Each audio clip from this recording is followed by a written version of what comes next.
দেখো আজকে আমি তোমাদের সামনে একটা বিয়ে বাড়ির ভিডিও নিয়ে চলে এসেছি। দেখো আমরা বাড়িতে সবাই রেডি হয়ে গেছি, এবার বেরিয়ে যাচ্ছি বিয়ে বাড়ির উদ্দেশ্যে। দেখো পৌঁছে গিয়েছি। বিয়ে বাড়িটা খুবই সুন্দর সাজিয়েছিল লাইট দিয়ে, দারুণ সুন্দরভাবে সাজিয়েছিল। দেখো বিয়ে বাড়ির ভেতরে ঢুকে যাচ্ছি এবং আমরা যে বাড়িতে বিয়েটা ছিল সেই বাড়ির ভিতরে এবার আস্তে আস্তে প্রবেশ করছি। ঢুকে গেছি। সেখানে একটা দাদু অসুস্থ হয়েছিল, সেই দাদুটাকেও একটু দেখে নিলাম।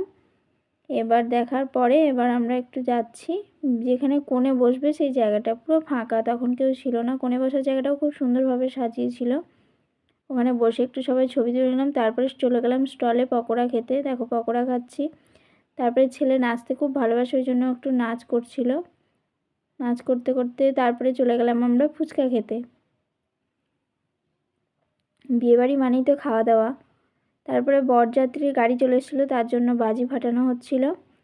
এবার দেখো একে একে বরযাত্রীগুলো ঢুকছে, তত্ত্ব নিয়ে বরযাত্রীর লোকেরা ঢুকছে। আর এখানে ব্যান্ড পার্টি বাজনা করেছিল, সেখানে জিন ভূত করেছিল একটা, কঙ্কাল আর একটা চার্লি চার্লি করেছিল, ওরা নাচানাচি করছিল। সমস্ত বাচ্চারাই, বিয়েবাড়ির বাচ্চারা সমস্ত ওদেরকে দেখে পুরো ভয়ে কান্না করছিল। আমার ছেলেও কাঁদতে লেগেছিল। এবার দেখো বরকে কোলে করে নিয়ে আসছে কেমন। তারপরে দেখো ভূতটা কেমন যাচ্ছে বিয়েবাড়ির ভিতরে। প্যান্ডেলটা খুবই সুন্দর করেছিল।